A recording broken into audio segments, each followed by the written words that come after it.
예, 안녕하세요. 반갑습니다. 김주희입니다. 공부 잘하고 계시나요? 7급 준비하신 분들, 그죠? 저번 주에 시험이 끝났는데 그동안 고생하셨고요. 시험 잘 보셨다라는 분들에 대한 연락은 제가 잘 받았거든요. 그래서 제 강의를 들으셨던 분들이 관세법을 통해서 최종 합격이라는 영예를 안기를 제가 두 손 모아서 기도를 하겠습니다. 오늘은 작년에 올해죠. 올해 치렀던 9급 문제를 좀 가지고 왔고요. 내년 시험을 준비하거나 아니면 7급을 같이 준비하고 계신 분들은 조금 보시면 좋을 것 같아요. 기출 문제보다 더 좋은 문제는 없기 때문에 내용 하나씩 보시면 좋을 것 같습니다. 전반적인 좀 총평을 해드리면 문제 자체는 그렇게 썩 까다롭지는 않았어요. 그죠? 막 너무 지저분해서 아무도 안 보는 문제가 나오거나 이런 문제 자체가 없었고 우리가 주로 많이 봤었던 내용들로 좀 구성이 되어 있는데 내용을 일단 하나씩 보겠습니다. 일단 총평을 해드리면 첫 번째는 뭐가 있냐면 어떤 특징이 있냐면 첫 번째는 그러니까 법과 우리가 영과 그다음에 시행 규칙 이렇게 세 가지로 구성이 되어 있는데 잘 알고 있다시피 법에 해당하는 비중이 한 80에서 85% 정도라고 저희가 분석을 하거든요. 근데 여기에 해당하는 문제에 대한 지분이 압도적으로 높았어. 그래서 문제의 난이도가 조금 쉬웠어요. 그죠? 근데 출제자가 어떤 선택을 통해 가지고 얘를 그 밸런스를 좀 맞췄냐면 단 지문 자체가 지문의 길이라고 할까요? 지문의 길이 자체가 좀 높아가지고 우리가 좀 시간에 대한 배분에 조금 어려움을 좀 겪을 수 있었겠다라고 좀 생각이 듭니다. 다시 정리하면 법에 해당하는 문장이 많이 나왔다는 건 우리가 익숙한 지문들로 구성이 되어 있기 때문에 문제 자체가 좀 익숙했다, 그죠? 딱 보자마자 막 자신감이 없고 이거 문제 틀릴 것 같아 이런 문제는 없었는데 다만 지문 자체의 길이가 조금 늘어나는 특징이 있었다라고 보시면 되고요. 그리고 또 눈에 또 띄는 특징이 좀 뭐가 있었냐면 여러 가지 유형이 있는데요, 관세법에서 첫 번째 유형은 뭐가 있냐면 우리가 그러니까 법과 보세요, 법과 영과 규칙이 나오잖아요. 그러면 얘가 대통령령으로 정하고 그다음에 얘가 기획재정부령으로 정하고 그다음에 고시가 있다면 얘가 관세청장으로 정한다라고 하는데 사실 이런 스타일의 문제가 많이 나왔던 적도 있어. 근데 올해는 그렇게 많이 나오진 않았었거든요. 이런 문제가 나오면 조금 어렵지, 그죠? 그다음에 주어를 물어보는 제가 있어요. 예를 들어서 기획재정부 장관이 하냐 또는 관세청장이 하냐 아니면 세관장이 하냐라는 걸 물어볼 수도 있는데 1번 유형에 비해서 2번 자체는 좀 접근하기 쉬웠지만 아무튼 이런 스타일의 문제가 많이 나온 건 아니고 올해 시험에서 가장 눈에 띄는 스타일의 문제는 뭐였냐면 숫자였다, 그죠? 숫자. 뭐 예를 들어서 뭐 가산세라든지 아니면 뭐 여러 가지 뭐 벌칙이라든지 숫자들이 있는데 숫자는 사실은 암기가 딱 되어 있으면 뭐 고민하지 않고 나머지 앞뒤 내용 읽지 않고 그 숫자가 옳으냐 그렇지 않느냐만 판단이 되면 문제를 맞출 수 있는 스타일의 그런 유형이거든요. 그래서 이런 문제의 비중이 좀 높았다. 다시 정리하면 법에 해당하는 지문이 많이 나왔다. 그다음에 숫자에 해당하는 문제가 많이 나왔기 때문에 난이도 자체는 그렇게 높지 않았다라고 그렇게 판단이 되는 거예요. 아마 실제 좀 공부를 하시고 합격권에 계신 분들은 비슷한 그런 감정을 조금 느끼셨을 것 같아요. 일단 봅시다 문제를 하나씩 간단하게 볼게요. 문제 1번인데요. 내공 물품에 해당하는 건데 이건 통칭에서 나오는 문제이기 때문에 그렇게 썩 어렵진 않죠. 그죠? 그래서 내공 물품에 해당하는 거 고르시면 돼요. 그죠? 예를 들어서 수출 신고가 수리가 됐다. 수출 신고는 대상 자체가 수출을 하기 위한 건 내공 물품이기 때문에 내공 물품인데 수리가 됐대요. 그죠? 그러면 성질이 바뀌겠지. 그죠? 그렇기 때문에 얘는 외국 물품이라고 봐 주시면 되고 외국으로부터 우리나라 도착한 물품으로서 그죠? 여기서 끊고 수입 신고가 수리되기 전에 확인을 하셔야겠죠. 그죠? 외국부터 우리가 도착했는데 수리가 되기 전이기 때문에 얘는 아직까지도 외국 물품의 성질을 갖고 있다라고 봐주시면 된다, 그죠? 근데 내국 물품을 고르는 거죠, 문제 자체가, 그죠? 그래서 얘 제끼고 얘 제끼고 하면 정답은 사실 디글리글을 읽어보지도 않고 정답은 4번이라는 거 확인하는 거 크게 어렵지는 않았어요. 나머지 보기 좀 볼게요. 수입 신고 전이래요, 그죠? 수입 신고라는 건 대상이 외국 물품인데 아직 전이래, 그죠? 근데 즉시 반출 신고를 하고 반출이 되면 성질이 바뀐다라고 설명을 드렸었죠, 그죠? 그렇기 때문에 얘는 내국 물품이 되는 거고요. 우리나라 선박 등이, 그죠? 외국 선박이 아니에요. 우리나라 선박이 어디서 잡았대? 공해에서 잡았다라고 한다면 우리나라 선박이 잡았기 때문에 얘는 내국 물품이겠죠. 내국 물품으로서 우리나라에 도착하지 않은 거예요. 이 뒤에 있는 문장은 사실 불필요한 문장인데 아직까지는 내국 물품이다, 그죠? 정답은 얘야, 얘 고르시면 4번 찍어주시면 된다, 그죠? 1번 문제는 아마 뭐 그냥 편안한 마음으로 푸셨을 것 같아요, 그죠?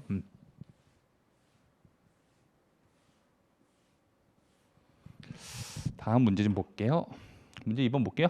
보시면 지문 자체가 약간은 좀 길어졌어. 좀 볼게. 보세국에 장치된 물품에 대한 폐기인데요. 보세국에서 할 수 있는 작업으로는 뭐 보수 작업도 있을 수도 있고 해체 절단 작업, 폐기나 견본품 반출 등이 있죠. 근데 그 중에서 폐기를 물어봤다라고 보시면 돼요.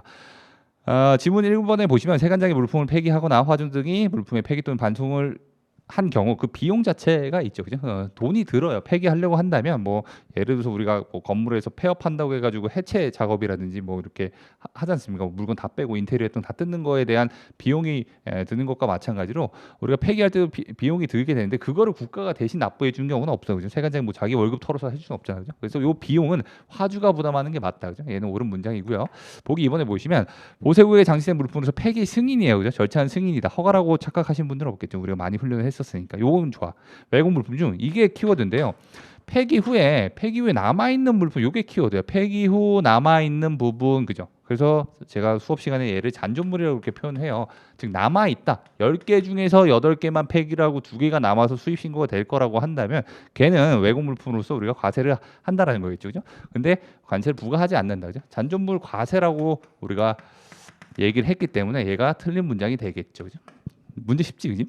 너나 쉽지 하지 마. 지금 문제 되게 쉬웠어, 그죠? 보기 3번에 보시면 세관장 보세국에 장치된 물품 중에서 유효기간 지난 물품의 경우 화주에게 이를 반송 또는 폐기할 것을 통고해야 된다, 그죠? 통고라는 행위 자체가 있어야 돼. 근데 너무 급박해서 못할 수도 있죠. 폐기할 수 있다. 다만 급박하다고 한다면 역시 폐기 먼저 하고 역시 통고는 해야 된다. 보기 3번도 좋고요. 보기 4번에 보시면 세관장은 관세 법령에 따라 보세국에 장치된 물품의 폐기를 통고할 때 주소 거소가 알 수 없어. 너 물건 내가 폐기할 거야라고 하는데 얘가 이사도 가고 전화도 안 받고, 그죠? 아무것도 안 돼라고 한다면 그때 우리가 공고로서 그죠? 가름할 수 있다. 그죠? 가름할 수 있다. 문장 좋았죠. 그죠? 잔존물 과세라는 요 수거 같은 요 단어만 알았어도 사실은 문제 2번에 정답이 2번이라는 걸 맞추는데 크게 어렵지는 않았을 것 같아요. 정답은 2번.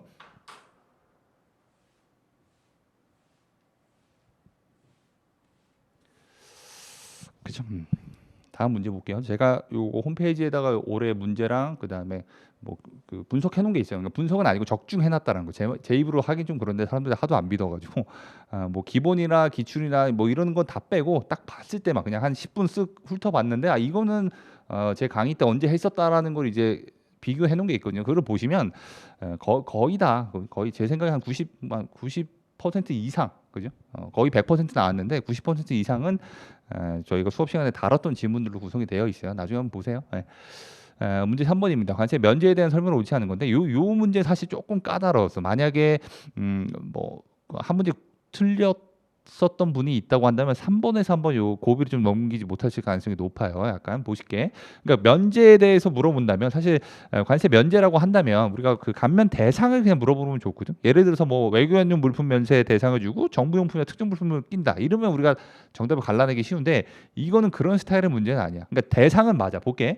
외국의 대사, 공사, 영사 더 이상 읽어보지 않아도 되지. 그죠? 외교환용 물품에 대한 면제인데 대사, 공사, 외교환용 물품 면제니까 면제한다. 여기까지 좋아. 그죠? 근데 문제는 뭐냐면 보기 1번과 보기 2번에 다 외교환용 물품인데 기획 재정 불용으로 여기도 우리나라 거주하기 위해서 입국한 자가 수입하는 이서화물 그죠? 이서화물 면세인데도 기획 재정 불용으로 그죠? 보기 3번도 보시면 그죠? 얘도 면세니까 면제 얘도 면세할 수 있다. 보기 3번에 보시면 상수도 수절 측정을 위해서 얘기하는 거 그죠? 얘도 역시 기획 재정 불용으로 그죠? 보기 4번도 권한 있는 특정 물품인데 얘도 보시면 기획 재정 불용으로 그러니까 보기 1번, 보기 2번, 보기 3번 다 뭐냐면 다 면제는 맞아요. 그러니까 면제 대상이라는 걸 준 건 맞는데 대통령령이냐 기획 재정 불용이라고 물어보는 문제예요. 그죠? 이런 스타일이 나온다고 했잖아. 즉 법이냐 영이냐 규칙이냐를 물어보는 건데 얘가 대통령령이고 얘가 기획재정부령인데 시행령에서 규정하고 있냐 기획재정부령에서 규정하고 있냐라는 걸 이제 관세직 시험에서 좀 자주 물어보는 그런 스타일이기 때문에 사실은 면세 대상만 알아가지고는 우리가 정답 맞추기 조금 어려워서 좀 더 디테일하게 우리가 좀 보셨어야 되는 파트인데 사실 정답 맞추는 건 크게 어렵진 않았어요. 왜 그러냐면 볼게요. 보시면 나머지 대상 자체는 다 좋았는데 1번에 보시면 요게 외교환용 물품 면세 대상이거든요. 근데 얘 이 두 번째 대사공사 영사는 기획재정부령이 아니라 얘는 대통령령으로 규정이 되어 있어. 그리고 시행령에 보면 뭐 명예 영사관을 제외한다라고 하는 게 가운데 있다고 그죠? 뭐 기술 단원이나 이런 거는 시행 규칙에서 규정을 하고 있는데 요 두 번째에 해당하는 대사공사 영사는 시행령에서 규정하고 있기 때문에 얘가 대통령령으로 이렇게 고쳐 주셔야겠죠. 그죠? 그래서 정답은 1번 골라 주시면 돼요. 그죠?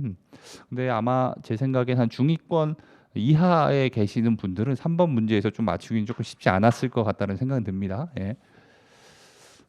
그래서 난 맞췄는데 이러고 우리가 넘어갈 게 아니라 만약에 7급이나 내년 시험을 준비할 때도 우리가 법과 시행령과 시행 규칙에서 규정하는 그 법 체계의 구조를 물어보는 문제도 주요 스탠스구나. 그래서 여기를 그냥 읽고 넘어가셨던 분들이라고 한다면 다음에 공부하실 땐 조금 더 이렇게 그죠? 임팩트 있게 눈에 익게끔 그렇게 무게감 있게 좀 공부를 하시는 그런 훈련이 좀 필요하다고 보여지겠죠. 예.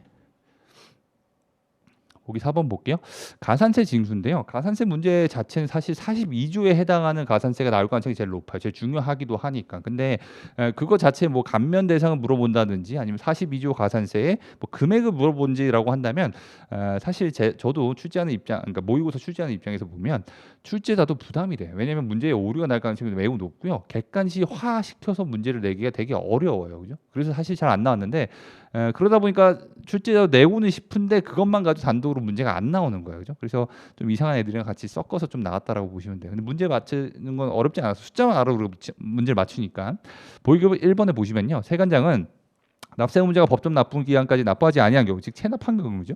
관세액을 징수할 수 없다면 가산세를 징수한다. 1번은 너무 당연한 완전 기본적인 내용이라고 보시면 돼요. 그죠? 그래서 1번은 뭐 어떻게 해석할 필요가 없어요. 관세법 자체만 공부하셔서도 체납이 되면 관세를 징수한다. 그죠? 완전 기본이거든요. 그죠?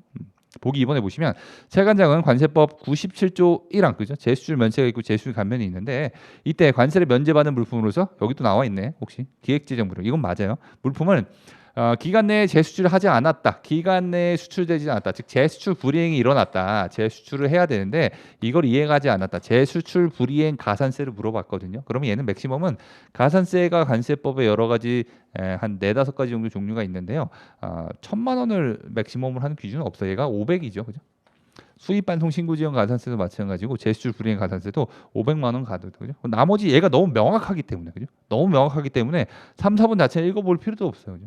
시간 자체를 좀 세이브할 수 있었겠지. 대신 볼게요. 보기 3번에 보시면 관세법 38조 3항에 따라서 수정 신고를 하거나 아니면 우리가 추징 등의 경정을 했을 때 부과하는 건다. 가산세를 부과할 수 있고요. 보기 4번은 조금 우리가 좀 분석해 볼 필요가 있어요. 뭐냐면 출제자가 어떻게 함정을 줬냐면 보시면 세관장은 납세 의무자가 관세법 42조 2항에 따른 부정한 행위로 요게 일단 키워드고요. 부정한 행위로 뭐가 있냐면 보정 신청을 한 경우다라고 보시는 거죠. 그죠? 한 2년 전까지만 관세법을 공부하셨어도 정답 4번 찍었을 가능성이 높거든요. 왜? 얘는 개정이 됐기 때문에 그래요. 그죠? 그러니까 보정과 수정을 나누는 가장 큰 차이점은 기간이거든요. 보정은 6개월 이내고 수정 6개월 초가 5년 이내인데 빨리 우리가 수정 신고, 즉 부족한 세액에 대해서 보정 신고를 하게 되면 넌 좀 착하구나 이래서 가산세 징수하지 않았어. 근데 뭐다? 부정한 행위로 했으면 너가 아무리 빨리 잘못한 세액을 고쳤다고 하더라도 내가 가산세를 징수하겠다. 이게 되게 크게 된 변화된 내용인데 올해 시험에 나왔다라는 거죠. 그죠? 한 2년 정도 되면 꼭 나오거든요. 그래서 7급이나 내년 시험에서는 이 부분이 조금 더 두각될 수가 있어요. 그죠? 그래서 보정일 때도 부정한 행위면 가산세가 징수된다라는 내용은 매우 중요한 개정 상황이라서 꼭 우리가 암기를 좀 하고 계셔야 돼요. 정답은 2번 찍어주시면 돼요.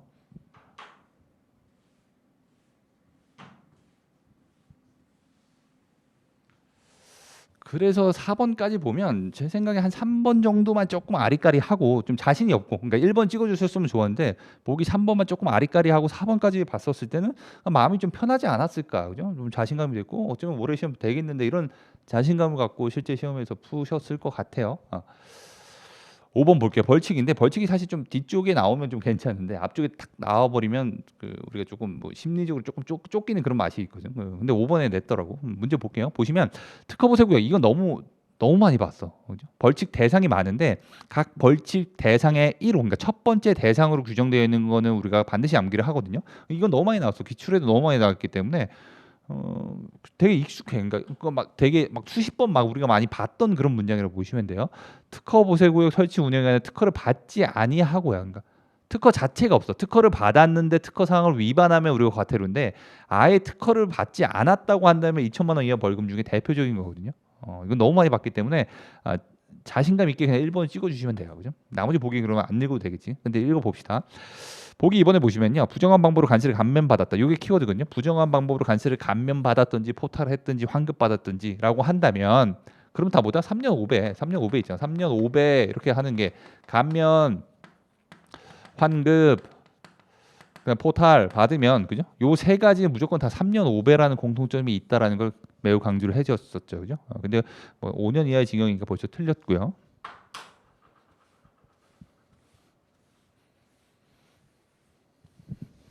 나머지 보기 좀 볼게요.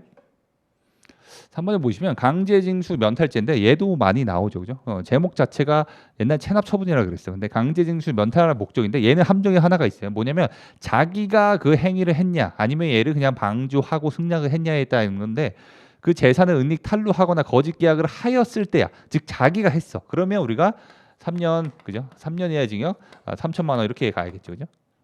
그걸 그냥 지켜보고 방조하면 2년 2천인데 이건 3년 3천 가져오셔야 되고. 밀수 출입죄에 해당하는 물품은 취득, 그죠? 취득 양도 운반 보관 알선이라고 해서 제목 자체는 밀수 출입 취득죄 등이라고 되어 있는데 이때는 감정하는 3년 이하의 징역 또는 물품 원가 여기까지만 가야지, 그죠? 3년 이하의 징역 또는 얘 중에 높은 금액, 그러니까 물품 원가 또는 2천만 원 중 높은 금액은 그런 죄가 있긴 있거든요. 대표적인 게 보세구역 반입 명령 위반했을 때 그때는 물품 원가 또는 2천만 원 중 높은 금액 이하의 벌금을 처한다. 요게 대표적인 건데 밀수품 취득죄 등에 대해서는 3년 그냥 원가 이러고 끝나죠, 그죠? 그래서 4번이 조금 자신 없었더라도 1번 자체가 너무 유명한 지문이 나왔기 때문에 1번 맞추는데 크게 어렵진 않았을 것 같다. 네.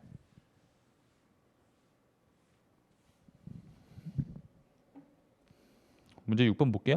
납세 의무자에 대한 설명인데요. 뭐 기본적인 거겠죠. 뭐 가세물건 확정 시에 납세 의무자 너무 많이 봤기 때문에 좀 오랜만에 나와서 단독으로 나온 건 볼게요. 수입을 위탁 받았대요, 그죠? 위탁한 놈이 있겠네. 내 이것 좀 수입해줘라고 한다면 대행 수입한 경우라고 한다면 대통령이 정한 상업서류, 뭐 인보이스 이런 게 되겠는데 거기 수신인이 아니라 위탁한 사람이 있으니까, 그죠? 그러니까 물건을 누구한테 갖다 주겠다라고 이렇게 적히지 않으면 이걸로 가는 건데 대행 수입이니까 얘는 위탁한 자라고 해야겠지. 수신이 아니라 위탁한 자.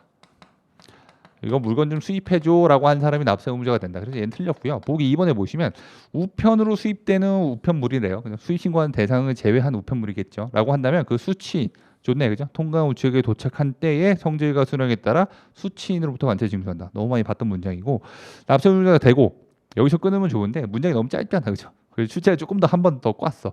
수입 신고가 수리되기 전에 소비 사용을 한다고 한다면 소비 사용되는 때의 성질과 수령에 따라 소비 또는 사용한 자로부터 관세를 징수하겠죠.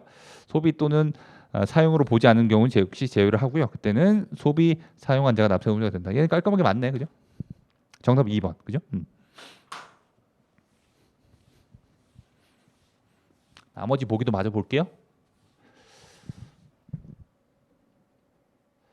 3번 도난 분실. 그러니까 도난 분실이 나오면 좀 그래, 그죠? 얘는 과세물건 확정 시기에서는 도난 분실된 때로 그냥 끝나는데 납세 의무자 쪽으로 갔을 때는 도난 분실된 상황에 따라서 나눠져요. 보세구역에 장치되어 있을 때 없어진 거냐, 보세 운송 중에 없어진 거냐, 기타일 때 없어진 거냐. 근데 어디서 없어졌대요? 도난 분실됐는데 어디서 없어졌대? 보세구역의 장치 물품이래. 그럼 보세구역 장치를 관리하는 사람이 있을 거 아니야. 운영인 또는 우리가 화물 관리라고 해야겠죠, 그죠? 근데 보세 운송 신고한 사람이 아니라 그냥 운영인 등, 그냥 운영인 등이 되겠지. 운영이나 이런 사람이 납세 의무자가 된다라고 봐줘야겠지. 보기 4번도 보시면 수입 신고하기 전에 양도를 한 경우에래요. 이거 너 가져. 그리고 너가 수입해라고 얘기한다면 그렇게 받은 사람, 즉 양수인이 수입 신고를 할 거기 때문에 양도인이 아니라 양수인이 납세 의무자가 된다 이렇게 해줘야겠지, 그죠? 그냥 문제 6번도 되게 쉬웠어요, 그죠? 정답률이 그렇게 오답률이 그렇게 높진 않았을 거야. 많이 맞췄을 거야, 6번도.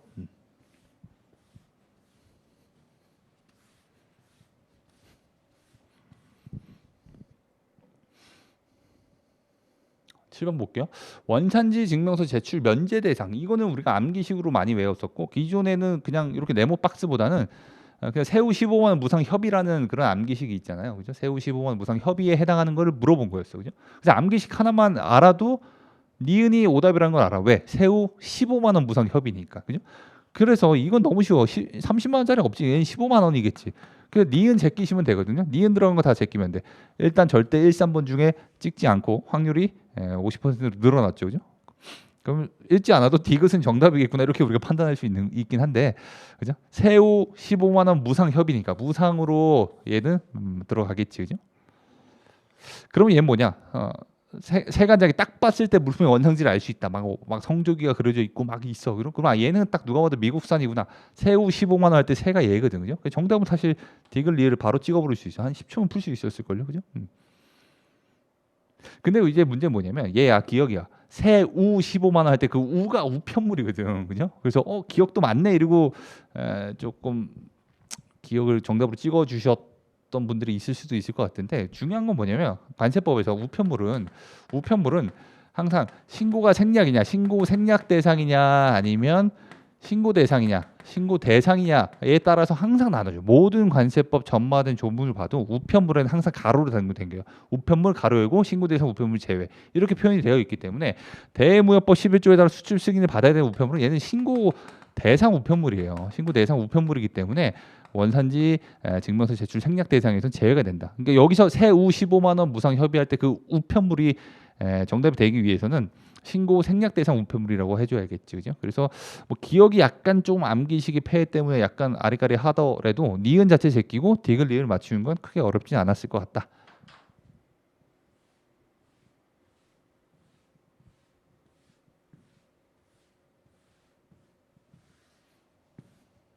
그죠? 그래서 7번까지 보면 우리가 3번 정도 제끼고는 문제가 뭐 조금 더 전반적으로 뭐 무난했다 이렇게 보는 거죠. 8번 볼게요. 조항의 밑줄 친 경우인데 얘도 사실 쉬워요. 그러니까 출제자가 약간 좀 올드한 사람들, 옛날에 좀 출제했던 분들이 다시 들어갔거나 아니면 출제 경험이 별로 그렇게 많지 않은 분들이 과거 기출 문제를 보고 냈을 거라고 저는 추측을 합니다. 그죠? 문제 자체가 그렇게 막 썩 막 나이스하거나 막 이런 문제가 없어. 그죠?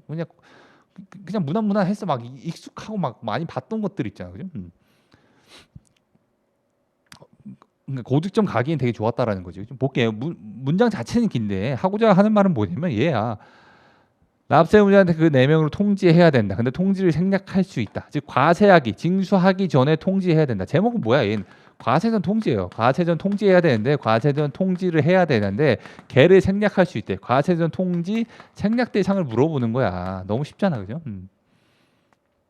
정답은 2번이야. 딱 봐도 그냥 뭐 깊게 읽어보지 않아도 1년 들어가는 게 없으니까 우리가 과세한 통지 생략 대상에 보면 숫자는 다 얘는 3개월 나와 있거든요. 3개월 전에 뒷부분 조심해야 돼. 요 숫자를 바꾸거나 주로 나오는 정답이 2번인데 과거 기출문제 봐도 얘 숫자를 바꾸거나 아니면 관세부가 제척 기간을 관세 징수권 소멸시효 이렇게 징수권의 소멸시효가 완료되는 경우 이렇게 오답으로 나오는 게 주된 포인트였거든요. 그래서 얘가 너무 많이 나왔기 때문에 뒷부분을 최근에 좀 많이 바꿔서 나왔었는데 다시 과거로 회귀해서 이 앞에 3개월이라는 숫자를 바꿔서 냈네요. 그죠? 나머지 보긴 안 볼게요. 너무 많이 봤으니까. 그러니까 숫자 문제가 좀 많이 나와서 숫자 문제 그죠? 아까 뭐 가산세라든지 그죠? 아니면 뭐 벌칙이라든지 이런 거 다 숫자만 알고 있어도 문제 맞추는데 크게 어렵지 않았었던 것 같아요. 문제 9번 볼게요. 바로 내용으로 옳지 않은 것은 그죠? 국제 무역선이 국제양 바깥에서 항해네요. 그죠? 항해 하역하려면 항해하역 허가죠. 그죠? 우리가 운송수단 파트 쪽에 허가인지 신고인지 보고인지 특허인지 승인인지 되게 많은데 이쪽 파트는 허가가 대부분이 많아. 한 절반 이상 허가라고 보시면 되거든요.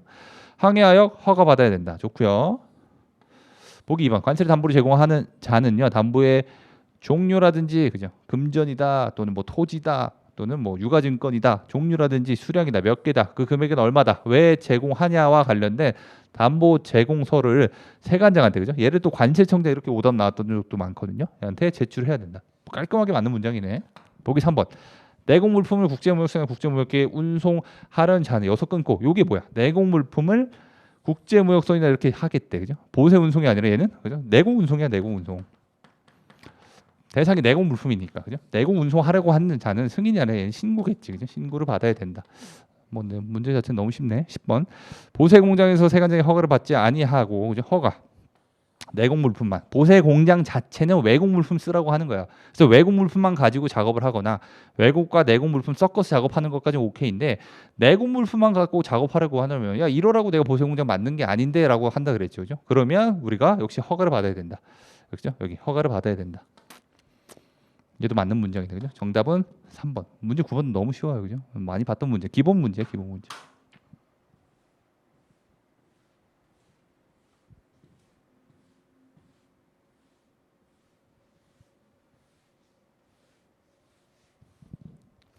문제 10번 볼게요. 10번 보시면요. 원산지 확인 및 증명서에 대한 설명을 옳지 않은 건데 이거는 조금 그래. 왜냐면 그 법조문이 좀 몇 개 섞여 있고요. 지문 자체가 좀 길어, 그죠? 그래서 자신감을 갖고 한번 풀어볼게요. 보시면 세관장은 원산지 증명서가 발급된 물품을 수입하는 국가, 그죠? 외국이야. 우리가 EU로 수출을 했는데 EU에서 이거 너네가 만든 거 맞아? 이거 진짜 메이드 인 코리아가 맞습니까? 그죠? 중국산 아니에요?라고 물어보는 거야. 외국이 물어본다면, 즉 외국 세관이 물어본다면 세관장은 그게 한국산이 맞아. 원산지 증명서도 정확해 등에 대한 확인을 실제 시험에서 뭐가 많이 나왔었냐면 수리 후 해야 된다. 그죠? 이게 많이 나왔었는데 그걸 물어보는 게 아니라 필요하다고 인정된다면 원산지 증명서를 한국산을 발급받은 노무로부터 또는 그죠? 발급한 자 또는 수출 물품의 수입자를 대상으로 다시 보세요. 진위 여부를 확인하기 위해서 발급받은 자 한 명, 그죠? 1번, 그죠? 상공회의소에서 누가 발급받았어 또는 원산지 증명서를 발급한 자 그죠? 또는 수출물품의 수입자를 서면 조사를 한다라고 하는 건데 약간 넌센스야. 보세요. 외국 EU에 있는 국가가 서울세관장한테 물어본 거야. 이거 진짜 한국산이 맞습니까? 그쪽에서 생산하고 그쪽에서 원산지 증명서를 발행한 게 맞아요? 라고 물어본다면 그 물품을 생산하고 원산지 증명서를 발급한 사람을 서울세관장이 조사를 하겠지. 근데 가만 보면 약간 넌센스 같은 애가 들어가 있어. 수출 물품의 수입자래. 우리나라가 수출하는 물품에 대한 수입자는 EU에 있는 외국인이거든. 걔를 조사하는 건 안 되지. 얘는 안 돼. 말도 안 되지. 말도 안 통하는데. 그죠? 얘를 왜 조사해? 얘를 조사할 수는 없지, 우리나라가. 그죠? 그래서 그 원산지 조사라는 흐름만 알아도 사실 그죠? 1번이 정답이라는 거 맞추면 되게 뭐 용이했거든요. 그죠? 얘를 조사할 수 없지. 외국인은 우리나라가 어떻게 조사해? 그죠? 전화도 안 받는데. 그죠? 말도 안 통하거든요. 세관장은 보기 2번 볼게요. 그래서 1번이 틀렸고요. 세관장 일시적으로 육지에 내거나 다른 운송으로 한적 그죠? 일시 양육 등인데 그걸 물어보는 게 아니네. 우리나라에 잠깐만 이렇게 왔다가 다시 나가는데 우리나라로 허위 유치한다면 우리가 유치할 수 있다, 그죠? 가능하고요, 그죠? 나머지 보기도 좀 볼게요. 보기 3번에 보시면 해당 물품이 2개국 이상에서 걸쳐 생산, 가공 또는 제조된 경우라고 한다면 실질적 변형 물어보겠네. 물품의 원산지 생산 과정에서 사용되는 그죠? 품목별로 6단위 그죠? 세번 변경 기준이 얘가 최초가 아니겠지 그죠? 뭐 중국에서 만들고 대만에서 만들고 한국에서 최종적으로 만들어졌다고 한다면 6단위가 다 변경돼도 최종적으로 생산된 국가를 원산지로 한다. 촬영된 영화의 필름인데 그죠? 그 제작자가 속하는 그죠? 특수 물품에 대해서는 촬영된 영화의 필름 뭐 주연 배우가 아니라 뭐 로케이션이 어디서 많이 됐냐 이런 게 아니라 뭐 예를 들어서 뭐 어벤져스 필름이 들어왔어. 그러면 그 어벤져스 영화를 만든 제작자 돈 낸 사람의 국가를 원산지로 따라와요. 그죠? 왜 그렇게 하기로 했냐? 그냥 그건 특수하기 때문에 우리가 그렇게 약속을 한 거야. 원산지를 인정한다. 좋고요. 다만 수출 물품에 대한 원산지 결정 기준이 수입국과 다르다고 한다면 그 물품 자체는 결국에는 우리나라 수출했어도 수입국에서 쓸 거기 때문에 그 나라 국가 그죠? 로마의 법을 따르자. 그죠? 문제 10번도 사실 되게 쉬워요. 그죠? 3번과 4번이 너무 쉬웠기 때문에 보기 1, 2번 중에 고민하고 1, 2번 찍는 건 어렵지 않았을 것 같아요.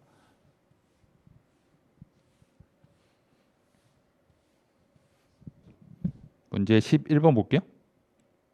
보세 구역에 대한 설명인데 옳지 않은 것은 보세 구역의 물품을 반입하거나 반출하는 자는 그죠? 대통령령 이게 좀 약하긴 한데 뭐 시행령이 맞아요.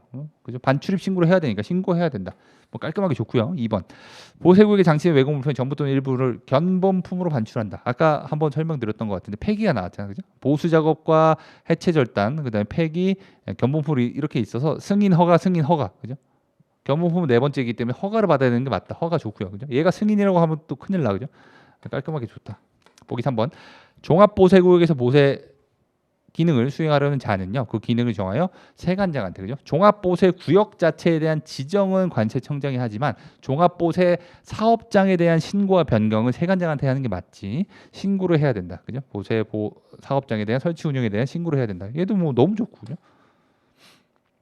보기 4번. 물품을 보세구역이 아닌 장소에 장치 허가를 받으려면 그죠? 보세구역이 아닌 곳에 장치할 수 있어. 수크제검 아부에 해당하는 거거든요. 수출신고가 수리되거나 크기 또는 무게가 과다하거나 이런 애들인데 그 중에서 크기 또는 무게의 과다 사유로 바깥에 장치하려면 허가를 받아야 되고요. 그때 수수료는 이건 제 기출문 그 동영 모의고사에 그대로 나왔는데 너무 많이 썼어. 18,000원이에요. 18,000원. 18,000원이다. 역시 얘도 숫자 문제죠. 그죠? 그래서 보면 보기 4번 자체를 시행 규칙이기 때문에 우리가 잘 안 봤다고 하더라도 보기 1번, 2번, 3번이 너무 명확하게 맞아. 그죠? 정답은 4번 찍어주시면 돼.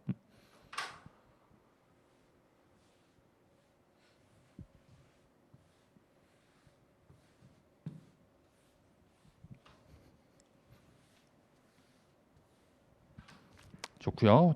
다음 문제 볼게요. 12번입니다.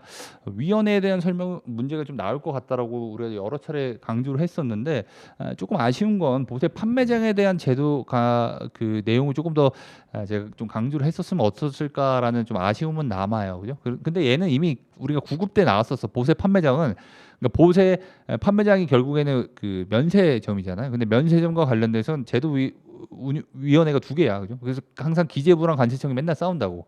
기재부는 그 제도 운영 위원회가 있고 특허 심사 위원회가 이렇게 나와 있는데 지금 뭘 물어봤어? 보세 판매장에 대한 보세 판매장 제도 운영 위원회잖아. 면세점 어떻게 운영하자 이런 거는 관세청보다는 좀 더 상위 기관인 기재부에서 우리가 진행을 하거든요. 관세청이 아니라 얘는 기획재정부에 그죠 두 개 있죠, 그죠? 근데 이 문장 자체는 보세 판매장 위원회와 관련된 문장은 우리가 몇 년 전 구급에서 이미 나갔기 때문에 좀 대비가 됐으셨을 것 같고요. 나머지 보기를 볼게요. 국제협력위원회 그죠? 무역 원활화위원회는 딱 하나지 그죠? 기획재정부 장관 소속으로 한다 맞다 그죠? 나머지 원래 다 세관이다 뭐 관세청이다 이렇게 하는데 기획재정부 장관 소속으로 설치하는 건 딱 얘 하나밖에 없으니까 그죠? 보기 3번.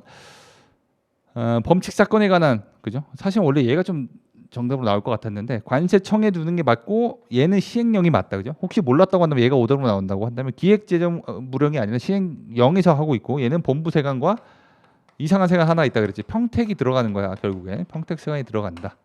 납세본리위원회와 관련돼서는 우리가 역시 세관과 관세청에 둘 다 납세보호위원회 설치한다는 것도 많이 봤었고요 그죠?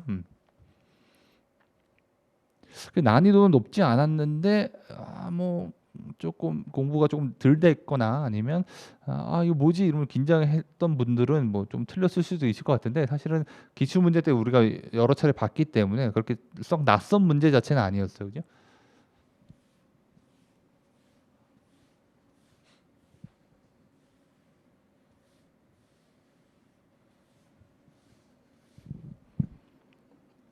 (13번) 볼게요.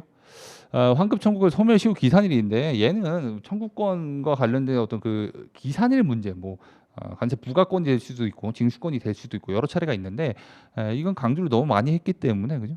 잘 맞춰 주셨을 것 같아요. 무슨 내용이냐면 정답은 1번인데 경정으로 인한 환급하는 경우에 그러니까 환급 청구권 소멸 시효라는 게 뭐냐면 내가 돈 더 많이 냈으니까 또 내가 돌려받을 돈이 있으니까 환급 좀 해주세요라는 말을 그 권리가 산정된 날로부터 5년 이내에 해라라는 뜻이야. 우리가 지금 살인죄에 대한 공소시효는 없어졌지만 그 시효란 제도가 있는 것처럼 환급 받을 그 권리 자체도 우리가 5년 이내에 행사하지 않으면 내가 돈 달라는 말을 못 한다는 게 환급 청구권이거든. 그럼 그 청구권에 대한 그 권리 산정이 즉 기산일이 언제 발동을 하냐 이 말인 거죠. 그죠? 보시면 경정으로 인한 환급의 경우에는 경정 청구일 그죠? 그러니까 내가 경정을 했어. 그러면 경정 청구하게 되면 경정 청구하고 나서 우리가 심사하고 나서 우리가 결정을 하거든. 그럼 경정 청구 받고 나서 얘를 2개월 이내 결정해라라는 내용이 있기 때문에 경정 청구일과 경정 청구에 대한 결정일 자체는 2개월이라는 그 어떤 갭이 발생을 할 수 있어, 그죠? 그래서 경정 청구일이 아니라 경정 청구한다고 해서 무조건 환급 받을 수 있는 건 아니잖아. 경정 청구하고 나서 세관에서 심사를 하고 오케이 너는 돈 더 많이 난 게 맞네라고 결정이 되면 그때부터 우리가 비로소 환급에 대한 권리가 형성이 되는 거기 때문에 경정 청구 이때가 아니라 이때라고 해줘야겠지, 그죠? 1번 틀렸다, 그죠? 나머지 보긴 한번 읽어보세요. 여러 차례 봤던 거기 때문에, 그죠?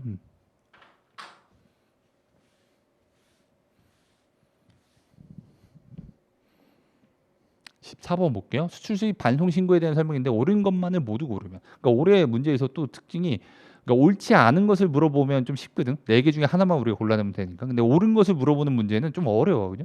나머지 3개가 왜 맞는지 보고 이렇게 판단을 해야 되기 때문에 옳은 것을 물어보는 비중이 조금 높았어. 나머지 보기 볼게요. 241조 2항에 따라서 수입 물품 중 관세가 면제되거나 무세인 물품은 그죠? 요게 키워드네. 검사를 마친 때 요건 여러 차례 봤었어요. 그죠? 검사가 언제 마쳤는지는 사실 알 수가 없거든요. 근데 뭐 그 시점 자체는 있어야 되기 때문에 그냥 이때 그냥 수리가 된 것으로 그냥 간주한다. 그렇게 우리가 약속을 했어요. 관세법이. 맞는 문장이고 보기 2번에 관세법 제 241조 1항에 따라 수출 반송 신고가 그 신고 가격은 그죠? 수출 반송이야. 사실 얘만 있었고 반송은 없었거든. 그러니까 우리가 그러니까 수입은 기준이 CIF 기준 관세 평가에서 봤었죠. 본선 하역에 도착해서 물품이 내리기 완료 시점까지 발생된 비용을 모두 더하는 게 수입 기준이고, 수출은 또는 수출 반송은 이거 우리가 FOB 그죠? 우리나라 인천항 또는 부산항까지 옮겨놓고 다른 나라에 나가는 운임 자체는 공제한 비용, 프리 온보드 얘는 얘가 플레이트거든요. 인슈런스 플레이트를 다 합친 가격이 수입 기준이고, 얘는 나가서 그 해상 운임 자체는 뺀 금액을 수출 기준으로 하는 거거든. 그걸 물어보는 거야. 수출 반송 신분은 여기 나와 있지. 본선 하에 인도하여 조건을 실제로 지급하였거나 지급할 가격으로서 최종 선적항, 선적항이야 도착항이 아니라 선적항까지 인천항, 부산항까지의 발생된 가격을 포함한다. 그죠? 얘도 맞네요. 뭐 정답 기억 니은이네 뭐야 이거 그죠? 나머지 디귿 리을도 볼게요.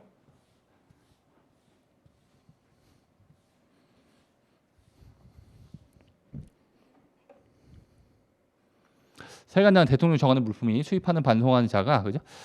기간 내에 하지 않는다면 한다면 그죠? 과세가 100분의 2지. 이것도 너무 쉽다 그죠? 아까 그 제수출 불이행 가산세 정도의 급이야. 그죠? 너무 쉬워. 100분의 2라고 해줘야 되고, 이상화물이네 그죠? 이상화물을 신고하지 않았다면 가산세, 납부세액 자체 과표는 맞았는데 그죠? 여행제 휴대품이면 40이고 이상화물은 20이라고 해줘야겠지. 이건 너무 쉽다 그죠? 정답은 기억 니은 찍어주시면 된다. 1번 그죠?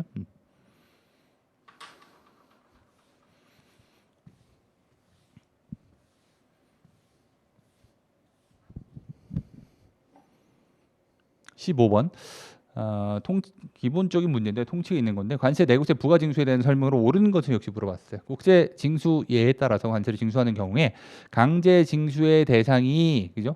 여기서 끊고 어떤 물건인지 봐야 돼. 납부 수입 물품이냐 그렇지 않은 일반 재산이냐. 해당 관세를 납부해야 하는 물품 그죠? 즉 수입 물품이라고 한다면 관세가 최우선 징수되잖아. 그죠? 관세를 최우선 징수한다. 관세 최우선 징수. 이렇게 해줘야겠지, 그죠? 얘는 틀렸다.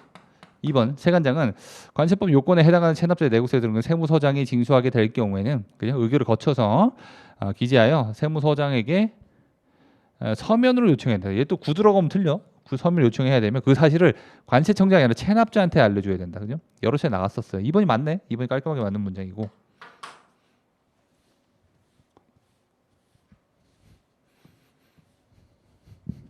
나머지 보기 볼게요.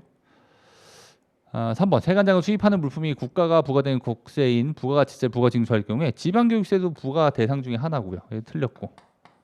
보기 4번 체납자가 체납 중인 관세 체납액은 없고 그죠? 내국세는 얘도 1천만 원이지. 너무 쉽잖아 그죠? 1천만 원이다. 얘도 틀렸다 그죠? 15번도 기본 문제라고 보시면 돼요. 16번 볼게요. 납세자 권리에 대한 설명이 옳지 않은 것은 그랬네요. 납세 권리. 세금 공무원은 적정한 공평한 관세를 실현하고 통과의 적법성을 보장하기 위해서 필요한 범위 내에서 그죠? 필요한 범위 내에서 최소한의 범위 내에서 조사권을 활동을 해야 된다. 맞다, 그죠? 이게 없으면 그 세금 공무원이 뭐 예를 들어서 학창시절에 날 막 괴롭혔던 애들이야. 그러면 막 이걸 악의적으로 쓸 수 있기 때문에 이런 어떤 제한적인 브레이크를 걸 수 있는 규정이 있는 거고요. 보기 2번 세금 공무원은 관세 포탈 혐의를 인정할 만한 명백한 자료가 있다고 한다면 그죠? 우리가 중복 조사에서 제외가 되겠지. 다시 한번 불러 조사할 수 있어. 야 그때는 자료가 드러나지 않았는데 다시 보니까 넌 참 나쁜 놈이구나. 이러면 다시 한번 오라고 할 수 있다라는 거지. 보기 3번 세관 공무원은 조세 채권. 그러니까 보기 3번도 보세요. 이거 보시면 함정을 어떻게 교묘하게 파놨냐면 세관 공무원 조세 채권 확보를 위해서 이게 키워드야. 긴급히 조사할 필요가 있는 거야. 그죠? 그러니까 원래는 우리가 최소한의 범위 내에서 통합 조사한다고 하거든. 자기 권한에 있는 걸 한꺼번에 다 조사해서 우리가 그 납세자를 좀 괴롭히지 말자라는 게 취지인데, 너무 긴급해서 핀포인트만 맞춰가지고 이것만 조사를 해야 되는 긴급성이 있다고 한다면 그죠? 이때는 우리가 통합 조사할 필요가 없겠지. 긴급히 조사할 필요가 있는 경우를 제외하고는 통합 조사해야 된다. 요게 원래 있는 법 문장이거든. 근데 걔를 약간 교묘하게 섞었어요. 그죠? 이게 틀렸고. 보기 4번 상호간에는 우리가 그죠? 과세 정보를 제공할 수 있다. 그죠? 이건 너무 기본적인 문제네. 정답 3번.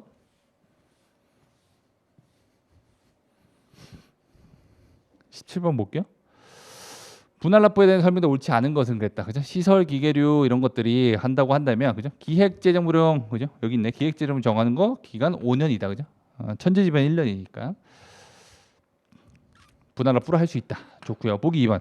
승인받은 법인이 합병 분할 분할 합병 그죠? 그러면 존속하거나 신설된 법인이 있겠지 그죠? 연대야 그죠? 연대 납세 의무자 중에 하나다. 얘도 맞고 그죠? 문장 자체가 다 기본적인 문장이야 그죠?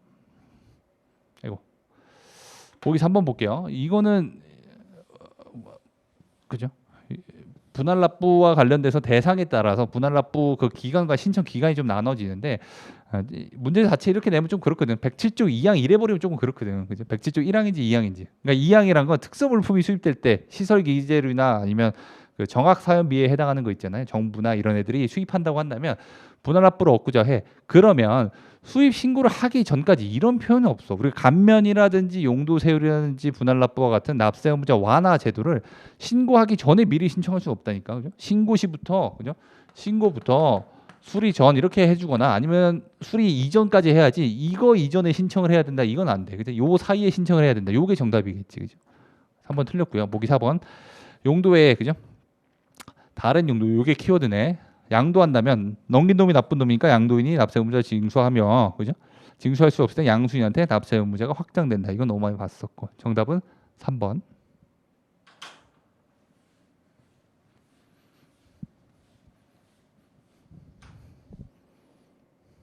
18번 볼게요.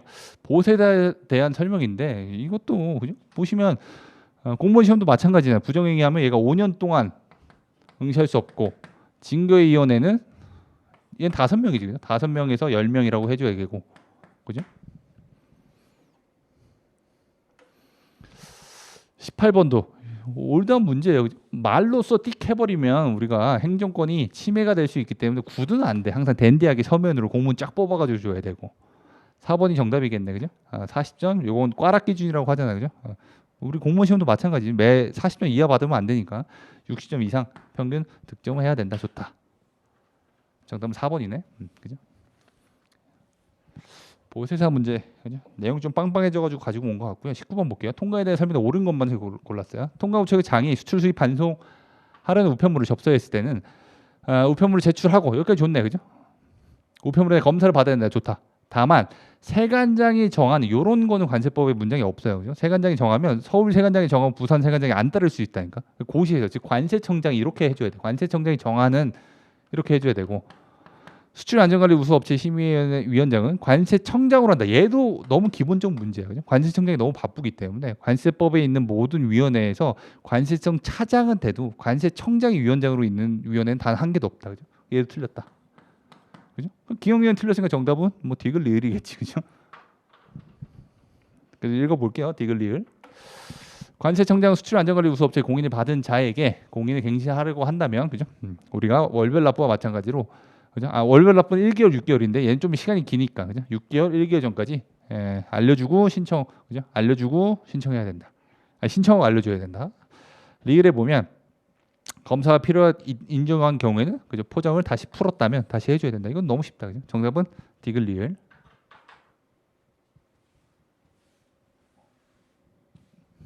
마지막 문장을 볼게요.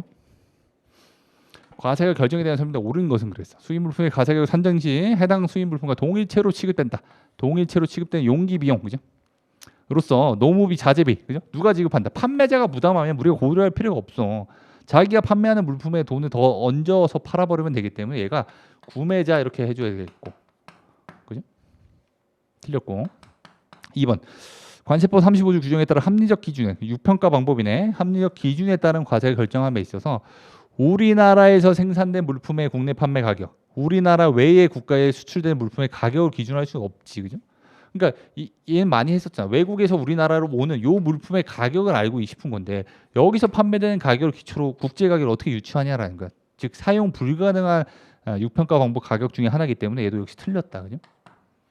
많이 했었어 이것도, 그죠?